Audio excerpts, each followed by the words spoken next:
eu percebi que a palavra noite, ela aparece com extrema frequência na Bíblia, e é uma das poucas palavras, inclusive, de tão importante que ela é uma das poucas palavras que aparece no primeiro capítulo, Gênesis 1, e aparece também no último capítulo, Apocalipse 22. Nós não temos, se você comparar os dois capítulos, pouquíssimas palavras serão repetidas entre elas.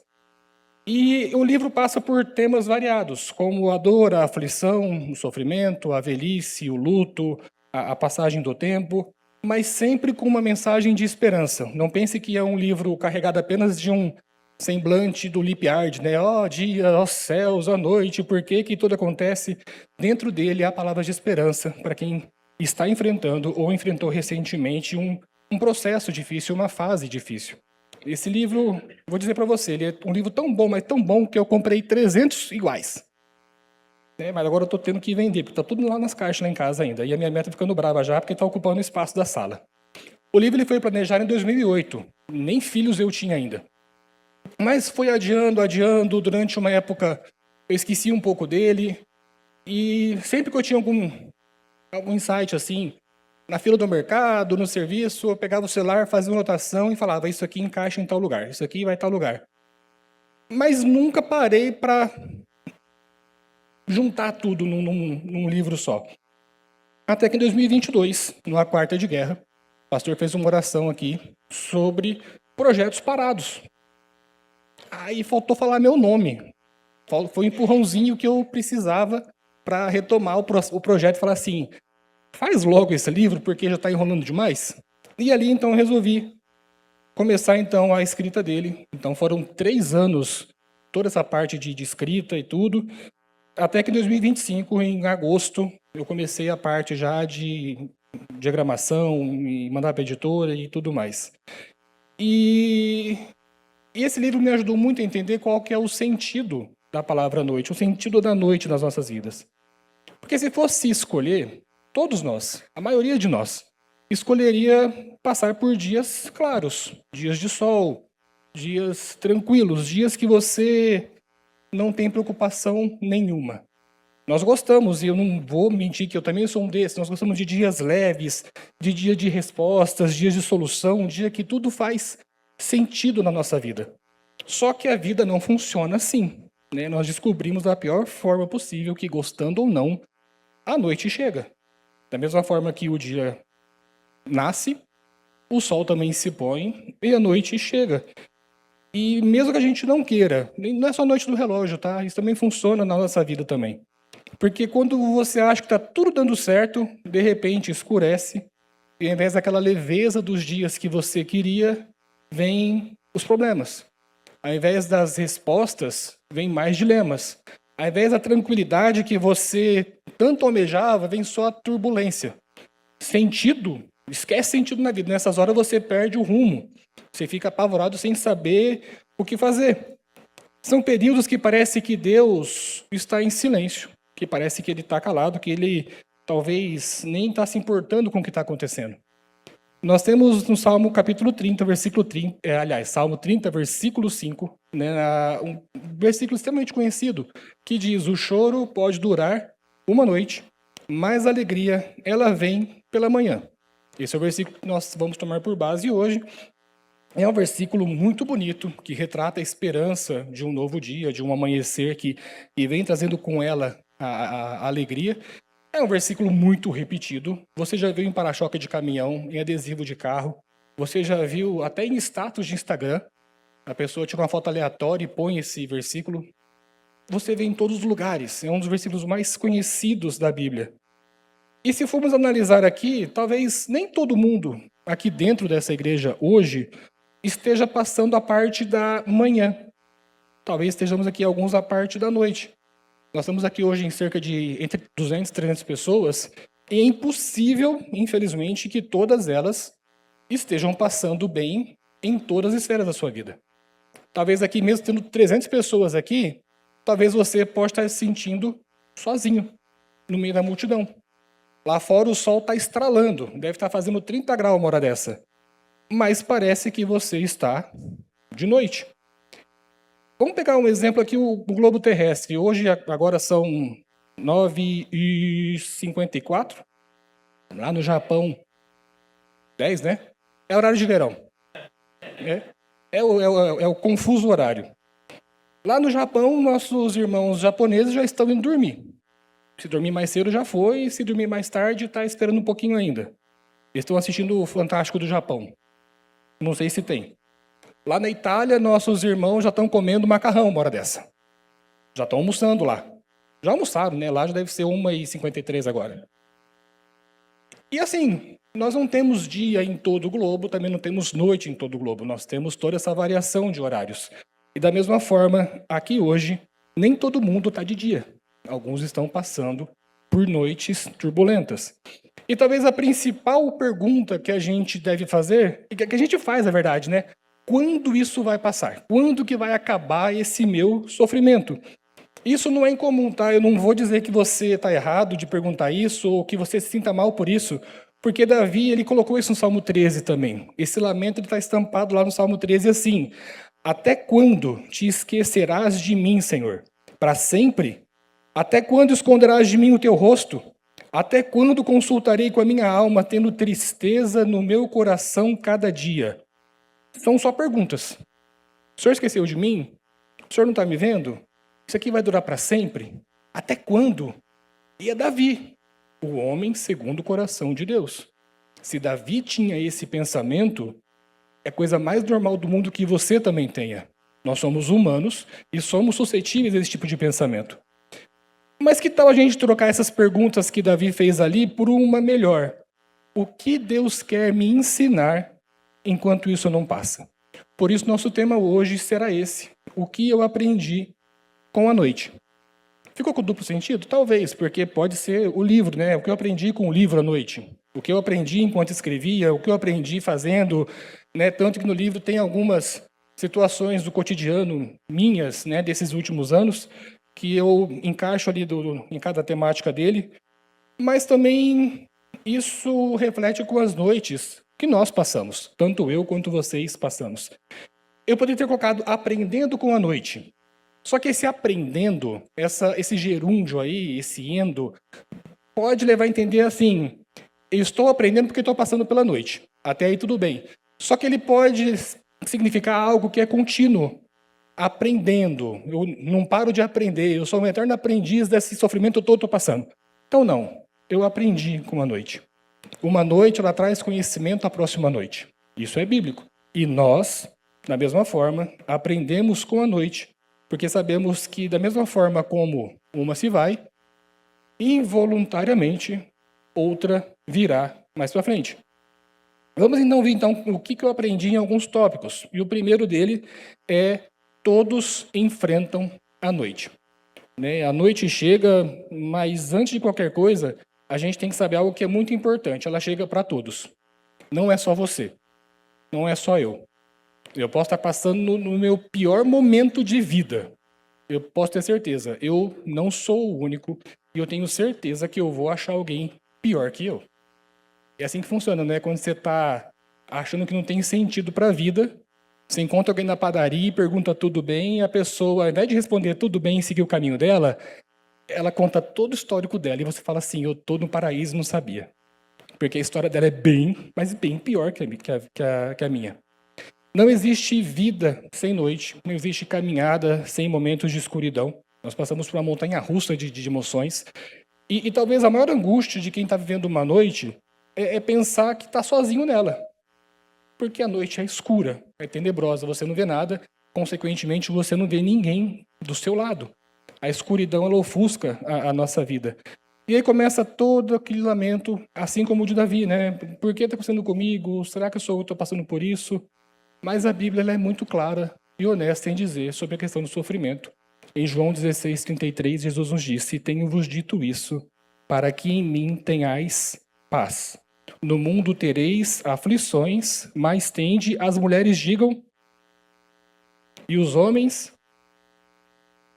Vocês não tomaram café hoje, né? As mulheres e os homens? Ganhamos. Foi os 5 menininhos que nasceu agora que ajudaram a gente aí nesse coro. Não é talvez tereis aflições, não é quem sabe terás aflições, não é, olha, pode ser que você tenha aflições. Parece aquelas previsão do tempo, né? Eu vejo previsão do tempo quase todo dia, que no meu trabalho eu acabo tendo que ver isso, né? E aí o pessoal até me chama de Maju lá no serviço. Não entendi a referência, mas tudo bem. E a previsão é assim, vai chover amanhã 1 milímetro. Tá, mas o que significa isso? Eu falei assim, é muito pouco. Se chover, eles vão falar assim, viu? A gente avisou que ia chover. Mas se não chover, eles vão falar assim, é que a previsão era muito pouca, o vento bateu pro lado, saiu de Londrina e não choveu. A previsão é só uma previsão. Pode ser que chova. Né? Nós temos previsão para amanhã, inclusive. Talvez chova.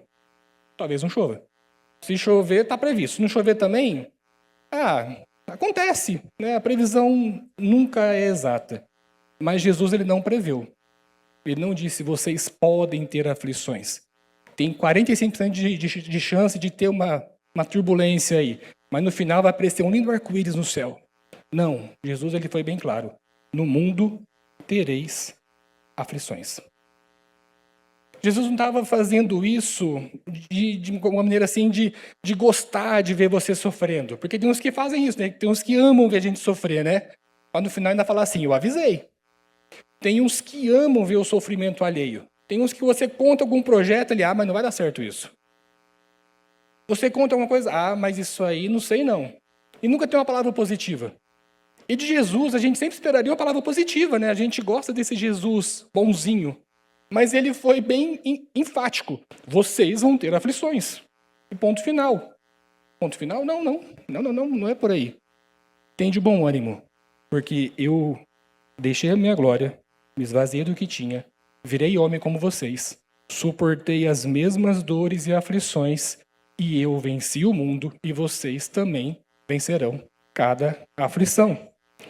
Jesus ele veio com a certeza do sofrimento, mas ele veio com a solução também. Ele sabia o que se dizia sobre ele lá em Isaías 53. É como se ele dissesse assim, eu tomei sobre mim a sua enfermidade. A sua dor eu levei sobre mim.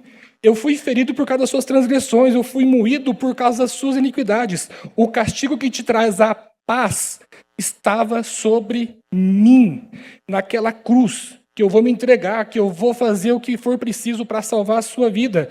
E pelas minhas pisaduras você foi sarado. Naquela cruz, Jesus não trouxe apenas salvação para a nossa vida, o que de fato já seria maravilhoso.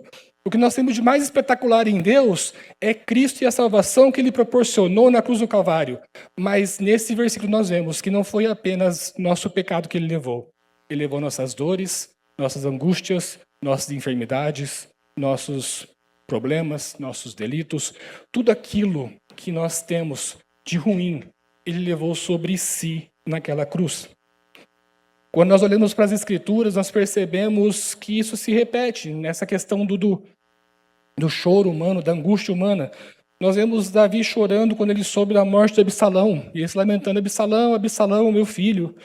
Nós vemos Asaf, no Salmo 73, tendo um momento assim bem pesado de uma crise de fé. Ele percebendo, nossa, mas os ímpios prosperam, e eu... E no final ele reconhece que, na verdade, essa visão dele estava errada. Jó ele perdeu tudo de uma vez. E mal saía um para contar a má notícia, já vinha outro para contar a próxima. Em um dia ele perdeu tudo o que ele tinha.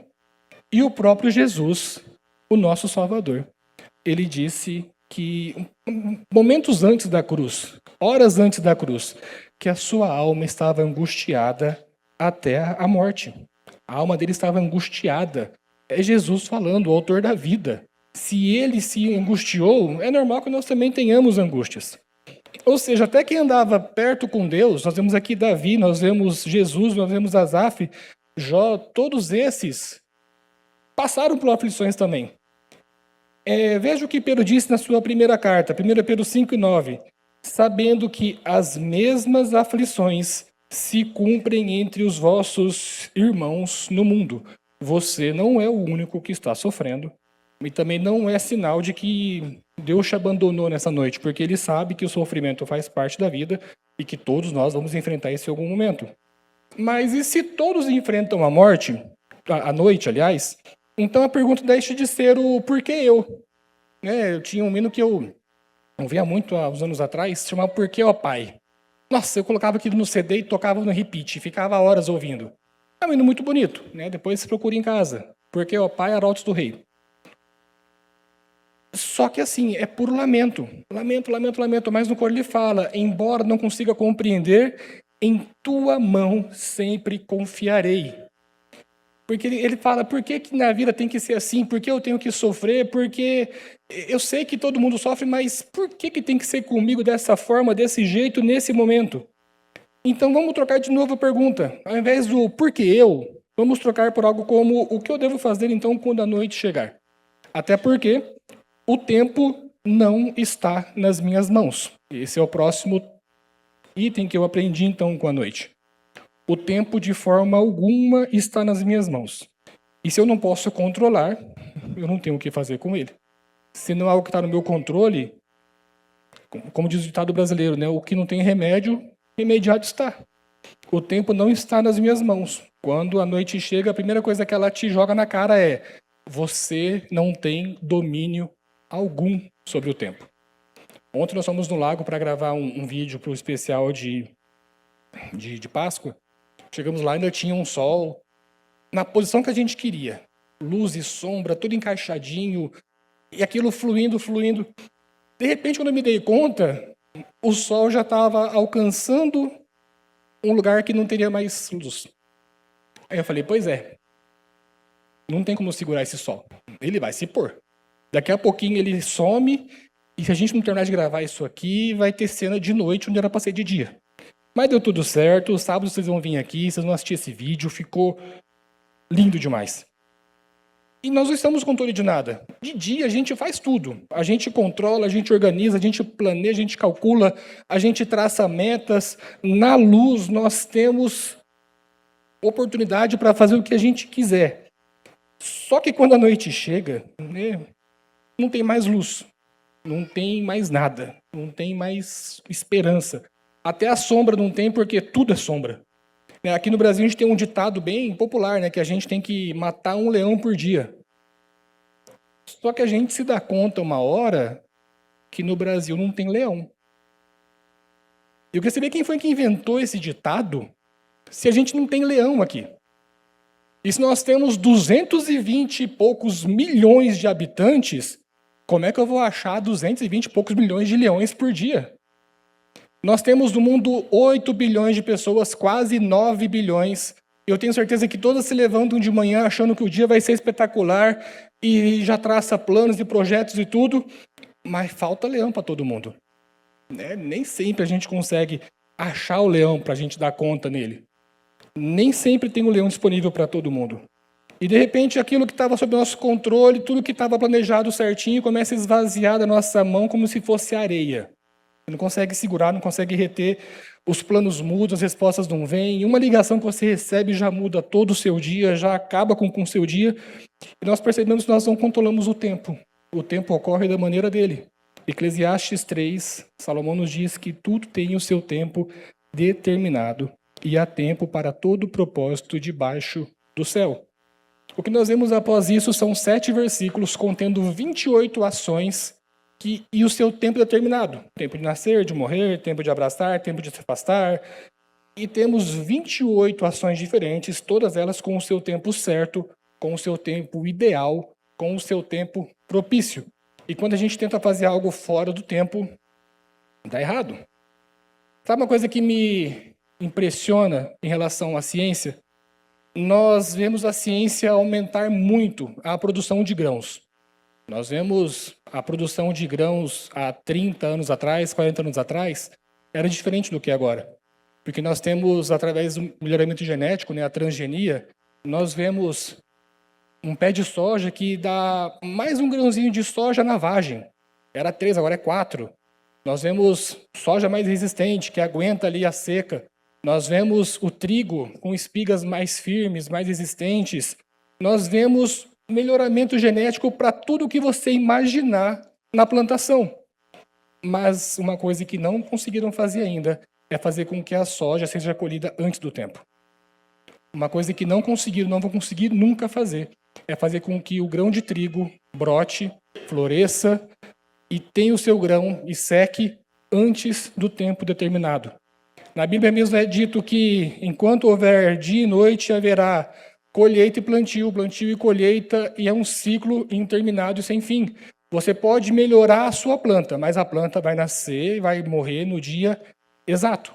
Se você colher antes, você vai colher um fruto verde, que não está pronto para consumo ainda. A não ser o milho, né? O milho verde é mais legal que o milho maduro, né?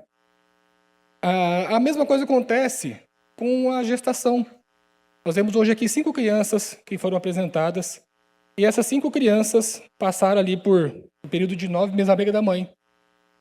Desde a concepção, nós vemos ali já os pais preocupados e ansiosos, e vocês viram o rosto do seu bebê uma vez por mês, lá no ultrassom. Aí fica todo mundo vendo aquela tela branca e preta, toda disforme, e o médico aponta, essa aqui é a bexiga da criança. Você, uau, que bexiga linda. A gente não entende nada, mas quando chega a tal da ultrassom 3D, você vê o rosto certinho dentro da barriga da mãe. Aquele nariz da sua sogra que você ama, está na criança. Aquela testinha empinadinha assim que o seu sogro tem, está na criança. Ai, que criança linda, cara do meu sogro. E nós vemos através de ultrassom que é possível detectar doenças, é possível detectar malformações, é possível já programar cirurgias para quando a criança nasce, inclusive cirurgias dentro da barriga da mãe. Isso nós já temos disponível. Nós temos, para quem não consegue engravidar, nós temos hoje em dia a inseminação artificial. Olha que avanço. Nós temos a seleção de embriões. Nós conseguimos selecionar gametas saudáveis e produzir uma criança que vai nascer saudável. Uau! Mas não é possível que uma criança esteja formada antes de 9 meses. Ou de 40 semanas, como as mães gostam de chamar. E a gente nunca vai aprender a fazer essas contas. Para a gente é mês, está tudo certo. Pode ser que alguém nasceu de 7 meses. Talvez algum dessas crianças aqui, algum desses meninos nasceu com 7 meses, 6 meses. Se for o caso, tem que ir para onde? Para a incubadora. Para aquele período que faltou ser completo. Uma criança que nasce antes da hora, uma criança que se chama de prematura. Porque não está formada ainda. A ciência evoluiu em vários aspectos, mas o tempo de gestação não é alterado. O mesmo tempo, desde a época de Adão e Eva, quando o mundo foi criado, é o mesmo tempo que as crianças levam hoje para nascer. Isso nos mostra que o tempo não está nas nossas mãos de forma alguma. Salmo 139, versículo 15 e 16. Muito antes que o ultrassom fosse criado, olha o que Davi falava. Os meus ossos não te foram encobertos, quando no oculto foi feito e entretecido nas profundezas da terra. Os teus olhos viram o meu corpo ainda informe. Muito antes de ultrassom, Davi já descreveu com detalhes sobre a formação de um feto dentro da barriga de sua mãe. Deus observa a gestação etapa por etapa. Os médicos e a ciência podem determinar e modificar algumas coisas, mas o tempo está nas mãos de Deus. E mesmo que você, mamãe, viu seu filho uma vez por mês só, Deus via 24 horas por dia, e Ele via seus filhos sendo formados na sua barriga, e Ele tinha um plano para cada uma dessas crianças. Mas voltando então sobre o tempo, esse é um dos maiores confrontos que a noite traz. Porque a gente até suporta a luta, a gente até procura o leão para dar cabo nele. Mas a gente tem dificuldade com a demora. O problema talvez não seja a noite em si, o processo em si. A gente só não gosta que demore muito. A gente não gosta que passe demais o tempo. A gente quer que seja do jeito que a gente gostaria. A gente gostaria que fosse tudo mais rápido. Né? Talvez algumas mães gostariam que a gestação fosse 3 meses. Ou 3 meses está pronto. Pum, nasceu a criança, está tudo certo. Mas não, é tudo do tempo de Deus, da forma dele. E é justamente quando a gente percebe que o tempo não é da forma como a gente queria, e a noite não vai acabar antes da hora que ela deve acabar, que nós temos um aprendizado bem difícil, né? Que é confiar no tempo de Deus, e não no nosso. Davi de novo, no Salmo 31, mas eu confiei em ti, Senhor, e disse, tu és o meu Deus. Os meus tempos estão nas tuas mãos. Você percebeu o plural? Os meus tempos, todos. Tudo aquilo que vai acontecer, tudo aquilo que nós não entendemos, tudo aquilo que não tem saída. Todos os meus tempos estão nas mãos de Deus, porque eu confiei nele, mesmo quando parece que está tudo parado igual obra de prefeitura. Eu entrego nas mãos de Deus, porque eu sei que nas mãos dele vai acontecer. Tozer tem uma frase que diz que Deus nunca se apressa, mas também nunca se atrasa. E é justamente aí que nós vamos então para o próximo ponto, que é: existe propósito na aflição. Rapaz, propósito na aflição quer dizer que eu sofrendo é porque eu preciso? Sinto lhe informar isso. Né, o C.S. Lewis ele dizia que Deus ele sussurra em nossos prazeres, ele fala na nossa consciência, mas ele grita na nossa dor. É na nossa dor que nós aprendemos de Deus quem é Deus. Se todos enfrentam a noite, se o tempo não está nas minhas mãos, a pergunta que fica inevitável então é: Deus está fazendo alguma coisa no meio disso ou não está fazendo nada? É uma pergunta super normal de fazer, porque olhando de fora, parece que não. Né? Parece que está tudo em silêncio, tudo parado, tudo pausado. Né? Aquela música do Anderson Freire, Acalma o Meu Coração, tem uma hora que ele fala assim: Deus, me perdoa interromper o seu silêncio.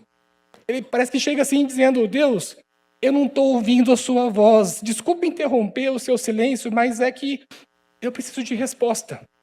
Eu preciso que o Senhor acalme o meu coração.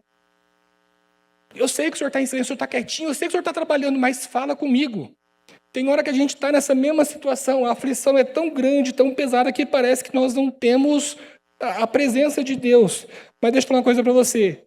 Essa aflição, essa dor, ela tem um propósito, tá? Porque Romanos 8:28 diz: sabemos que todas as coisas contribuem juntamente para o bem daqueles que amam a Deus, daqueles que são chamados segundo o seu propósito. Algumas coisas, as boas coisas, as coisas mais legais da vida, não. Todas as coisas contribuem para o bem daqueles que amam a Deus. Inclusive as que a gente não entende, inclusive as que a gente não gosta, inclusive as que a gente tenta evitar a todo custo, inclusive a aflição, inclusive a noite. Quando ela vem com um propósito que é de contribuir para o bem daqueles que amam a Deus. Significa que mesmo quando tudo parece não estar acontecendo, Deus está agindo. Deus trabalha muitas vezes quando está tudo escuro ainda. Quando a gente acha que está no controle de tudo, é Ele que fala: não, deixa comigo que eu resolvo. Salmo 127, ele diz: se não for o Senhor o construtor da casa, será inútil trabalhar na construção. Se não é o Senhor que vigia a cidade, será inútil a sentinela. Será inútil levantar cedo, dormir tarde, trabalhando arduamente por alimento, se é o Senhor que concede o sono àqueles a quem ama. Quem escreveu o Salmo foi Salomão. E ele não faz aqui nenhuma ode à tristeza, à preguiça, aliás. Ele não faz nenhum voto à preguiça. Não, fica tranquilo que está tudo safe. Deus vai resolver tudo para você. Fica tranquilão. Por que não tem essa questão da preguiça? Porque nós vemos Deus trabalhando na edificação da casa, mas nós vemos também os homens construindo. Nós vemos Deus vigiando a cidade, mas vemos também os homens vigiando. Cada um tem a sua parte, cada um tem a sua demanda, cada um tem a sua participação naquilo que deve ser feito. Seja construir, seja guardar. Acontece que nós somos limitados. Nós não temos o mesmo poder de Deus. Graças a Deus por isso. Nós temos um corpo físico, nós temos limitações. E onde essas limitações nos travam, é aí que Deus começa. Olha como é triste esse versículo 2 aqui, que diz que vai ser inútil você levantar cedo, dormir tarde, comer o pão das dores. Sabe aquela escala de 16 horas que você faz para ganhar um pouquinho mais? E sabe aquela coisa, aquele desespero todo? Olha a palavra que Salomão usa: fazer tudo isso por alimento. Ainda fosse você trabalhar 16 horas por dia para ter uma fortuna, Ainda assim estaria errado, mas mesmo assim seria algo mais significativo. Mas pensou você trabalhar, acordar cedo, dormir tarde e fazer tudo isso pelo mais básico que é o alimento? Às vezes nós trabalhamos, esforçamos, não percebemos que o nosso trabalho não está servindo de nada. Por quê? Porque trabalhamos demais e esquecemos de confiar em Deus e falar assim, Deus, eu aguento até aqui. Daqui para frente, o Senhor faz. O Senhor me ajuda. Tem um vídeo antigo falando da menininha que a mãe pediu para arrumar a bagunça do quarto. Ela falou assim, eu não consigo arrumar essa bagunça aqui. A bagunça é tão grande, as minhas mãos são tão pequenas. Espertinha ela, na verdade, né? Ela quis dizer, não consigo, é muita coisa para eu arrumar. Mas a gente tem que fazer da mesma forma, Deus. As minhas mãos são pequenas. Até onde eu consigo ir, eu vou trabalhar, vou me esforçar, mas eu preciso que o Senhor me ajude. Por isso eu estou entregando a Ti os meus tempos, os meus dias, a minha vida. Tem processos que acontecem só quando Deus nos tira desse controle, de achar que tudo está na nossa mão. A noite, ela pode ser assim, até não ser tão boa, né? Mas Deus é bom dentro dela. Quando nós achamos que está tudo fora do controle, tudo descontrolado, nós entendemos que o Senhor é bom, seja no dia bom, seja no dia da angústia. E talvez você tenha que entender hoje que Deus pode não ter evitado que a sua noite chegasse, mas Ele sabe exatamente o que Ele vai fazer com ela na sua vida. Nas mãos de Deus, nenhuma dor é desperdiçada. E aí entra então o nosso quarto ponto, que é a noite não é o destino. Se existe propósito, então, naquilo que nós estamos vivendo, isso nos leva a entender algo muito significativo. Tudo aquilo que tem um propósito não é o fim, é o meio para que se chegue até o fim. Uma coisa é você passar pela noite, a outra é você viver dentro dela o tempo todo. Tem pessoas que você vai conversar que a única coisa que ela sabe falar é reclamar. Porque ela não consegue admirar as coisas boas da vida. Para ela, o sofrimento, às vezes, é tão pequenininho, mas ela faz disso aqui um furacão e tudo está errado, e tudo não é do jeito que eu quero, e olha, Deus esqueceu de mim, e aquela coisa toda. E a pessoa não sai da noite, não porque a noite já passou, lá fora o dia já amanheceu, mas ela está presa dentro de uma caverna, achando que Deus esqueceu dela e que está tudo escuro. E essa talvez seja uma das mentiras mais perigosas que alguém pode acreditar, é que achar que o que está vivendo agora é o fim da história. Não tem mais sentido, não tem mais jeito, vai ser sempre assim, e não tem mudança. Só que a Bíblia, ela nunca termina no escuro. Nada que Deus faz termina no escuro. Inclusive, a primeira coisa que Deus cria é a luz. A terra era sem forma e vazia, andava pela escuridão, não tinha forma, não tinha vida, não tinha nada. Antes que Deus começasse a criar qualquer coisa, a primeira coisa que Ele criou foi a luz. Pum! Fez-se a luz, e com a luz nós vemos então o que pode ser feito. Nós vemos que a alegria, ela vem pela manhã, o versículo que nós vemos no começo. O choro pode durar a noite inteira, mas a noite ela acaba, porque o versículo fala, a alegria ela vai vir pela manhã. Significa que a noite ela tem duração, a noite ela tem um prazo para ser encerrada. Talvez você olhe para a situação e pense assim, mas faz já tanto tempo, já está tão difícil, eu já não aguento mais. Lembra que alguns personagens bíblicos falaram para Jesus? Nós vemos um homem no tanque e Jesus pergunta para ele, quer ficar curado? Você quer voltar a andar? A resposta mais simples que ele podia falar, quero. Sim.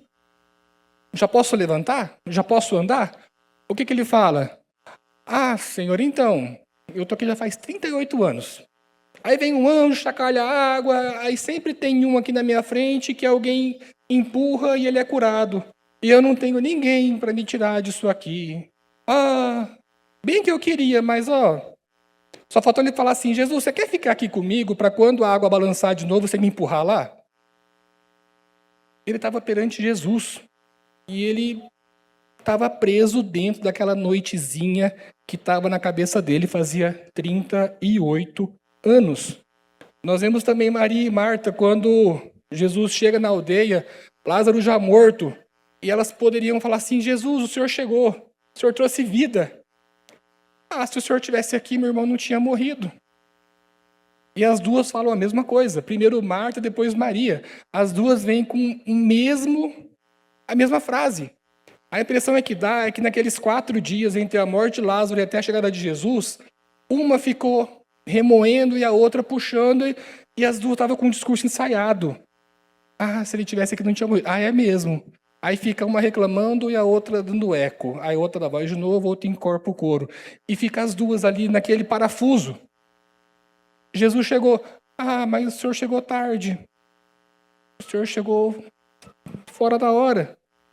Nós vemos também os discípulos, homens que andavam com Jesus, que já conheciam ele dentro de uma embarcação que estava indo a pique. Eles chegam para Jesus, Jesus está como? Dormindo. Com um travesseirinho na cabeça, dormindo bem quietinho. Os discípulos acordam e falam assim: mestre, o senhor não se importa que a gente morra? Eles poderiam perguntar qualquer coisa: mestre, ajuda a gente a tirar água do barco, nem que fosse isso. Mas a reclamação deles era: o senhor não se importa com a minha dor? Eles poderiam falar assim: mestre, o barco vai virar e vai todo mundo morrer, inclusive o senhor. Mas antes de pedir para Jesus alguma ajuda, antes de pedir para ele que intervisse em algo, eles estavam preocupados com a própria dor. O senhor não se importa comigo. Eu vou morrer e o senhor está aí dormindo. A gente faz isso também, já percebeu? Enquanto eu falo, talvez você deve ter pensado: puxa vida, mas eu já fui ingrato assim. Talvez eu já fiz essas perguntas para Deus também.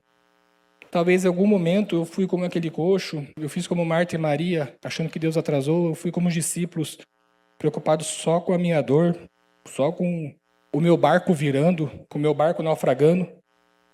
Mas bastou uma frase de Jesus, e aquele coxo andou.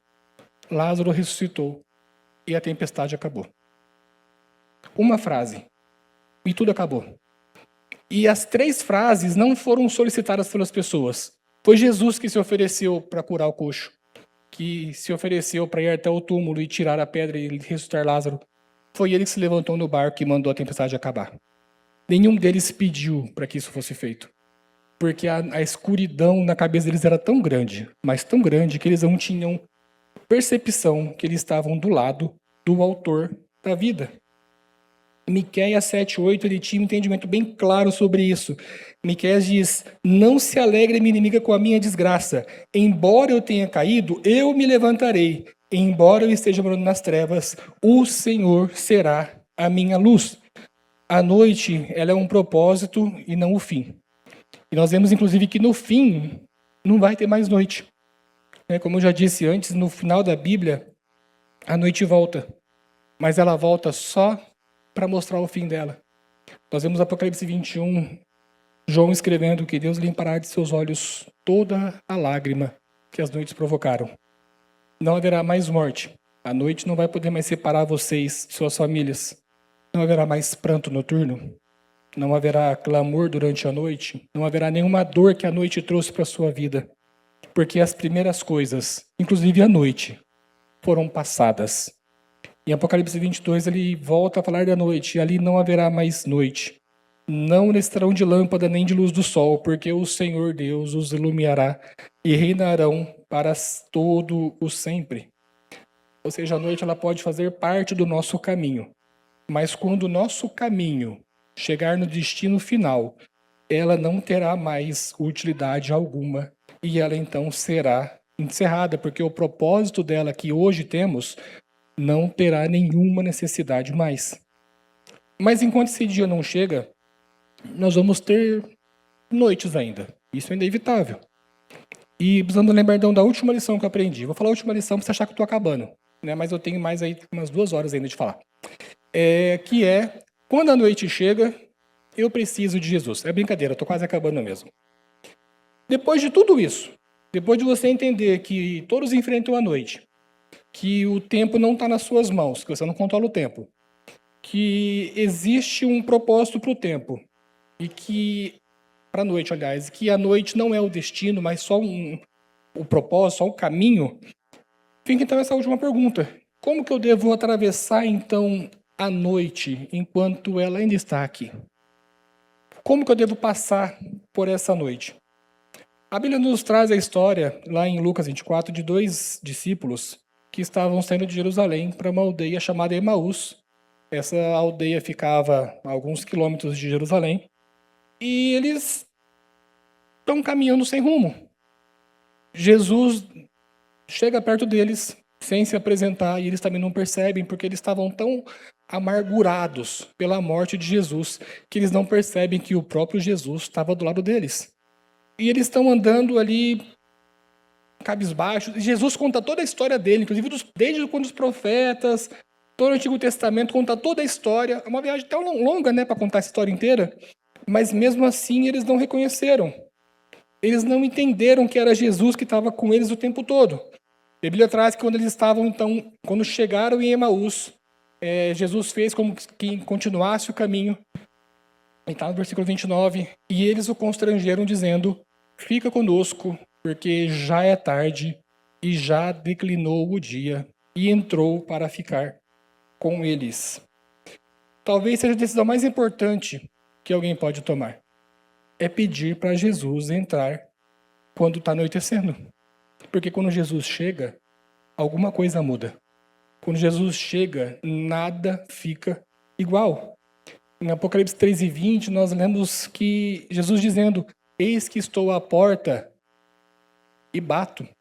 Se alguém ouvir a minha voz e abrir a porta, eu entrarei e cearei com ele e ele comigo. Jesus passou o caminho todo até chegar em Emaús, batendo na porta do coração daqueles dois. E os dois não ouviam que era Jesus, os dois não perceberam que era Jesus. Até que um deles diz uma frase que mudou tudo: fica conosco. E o que Jesus fez? Ele entrou, ceou com eles, e eles com Jesus, cumprindo o que estava em Apocalipse 13:20. Nós temos um erro tão grande, sabe, da forma como nós tratamos Deus, que às vezes a gente trata Deus como se fosse um Papai Noel. Pesado, né? Mas é bem isso mesmo. Eu sei que você já viu um Papai Noel num shopping, né? E é tudo igual. Aquelas filas enormes, criança fazendo pedido, é pai reclamando da espera, é criança fazendo pedido, é os doentes tirando foto, cobrando R$20 para você levar aquela foto para casa, e criança fazendo pedido, e criança fazendo pedido, e pedido, pedido. Se você ficar ali por alguns minutinhos, você vai perceber as crianças fazendo os pedidos dela. Quero uma bola, quero uma Baby Alive, eu quero um PlayStation 5, eu quero um iPhone, eu quero uma camisa amarelo Canary da seleção, eu quero... É pedido atrás de pedido, é pedido, mas você nunca vai ouvir uma criança falando assim: Papai Noel, eu quero um abraço seu. Papai Noel, eu quero ficar com o senhor. Papai Noel, quando acabar aqui, o senhor vai lá em casa? Nós somos tentados a fazer isso. A gente gosta dos presentes. A gente gosta das lembrancinhas, dos brinquedos. Tem criança que até pede coisa para os outros, né? Às vezes pede, criança que passa necessidade, fala assim: ah, Papai Noel, eu queria uma roupa, eu queria um uniforme, vai começar o ano que vem agora, tô sem ainda material escolar. Papai Noel, eu quero um gás lá para minha mãe falou que tá sem gás. Papai Noel, eu quero uma cesta básica. Isso já ouvimos. A criança faz o que a gente faz também. A gente não ora para Deus pedindo para a gente e pedindo para os outros. A gente intercede pelos outros. A gente faz isso. Só que às vezes a gente faz com Deus a mesma coisa. Papai Noel, ele é lembrado em dezembro. Nós estamos em março indo para abril. Talvez lembrando do colinho da Páscoa. Papai Noel esquece. A roupinha dele está guardada lá no cantinho do guarda-roupa. Quando for novembro, ele manda para a tinturaria. Ele faz uma lavagem a seco e trabalha de novo mais um mês. E aí a gente vai lembrar dele. Papai Noel, eu estou precisando disso. Papai Noel, eu estou precisando daquilo. E aí quando chega o Natal e chega o presente na porta de casa, é o próprio Deus trazendo o presente para você que você pediu, você implorou tanto, você fez, orou, jejuou, Deus me abençoa, me presenteia, e Deus vem na porta da sua casa com um embrulho na mão. Aí você trata ele igual um entregador da Shopee. O embrulho entra. Você pode ir, vai atender os outros pedidos. Sua moto está cheia, né? Vai lá, entrega o que os outros pediram também. Continua com as encomendas, vai, segue seu caminho. Quando eu precisar de novo, eu peço de novo. O senhor vem e traz aqui mais um embrulho para mim. Isso é crítico, porque nós tratamos Deus como esse Papai Noel que traz presentes. mas que a gente dispensa a presença, que a gente não quer, a gente deixa de lado. Mas eu te convido hoje a você mudar essa atitude. Larry Crabb diz no livro Chega de Regras: há muito mais em Deus, em Jesus Cristo, do que aquilo que nós ousamos acreditar. Nós esperamos de Deus apenas as bênçãos, esquecemos que Ele pode dar muito mais do que isso. Não presente, presença. Quero que você se coloque de pé, vamos encerrar. Se você nunca orou assim, eu quero que você ore hoje. Deus, a noite da aflição está chegando, mas eu quero que o Senhor entre na minha casa. De repente a noite já chegou, fala assim, poxa, mas já anoiteceu, e agora? Se você ouvir, Ele está na porta ainda. Dá tempo ainda de chamar Ele para dentro e falar assim, Deus, me ajuda nas minhas fraquezas, me ajuda naquilo que eu preciso. A noite da velhice chegou, mas o Senhor está ali batendo na porta da sua casa. A noite do luto chegou, eu perdi meu parente. O Senhor está aqui perto de você, querendo ajudar você nesse momento.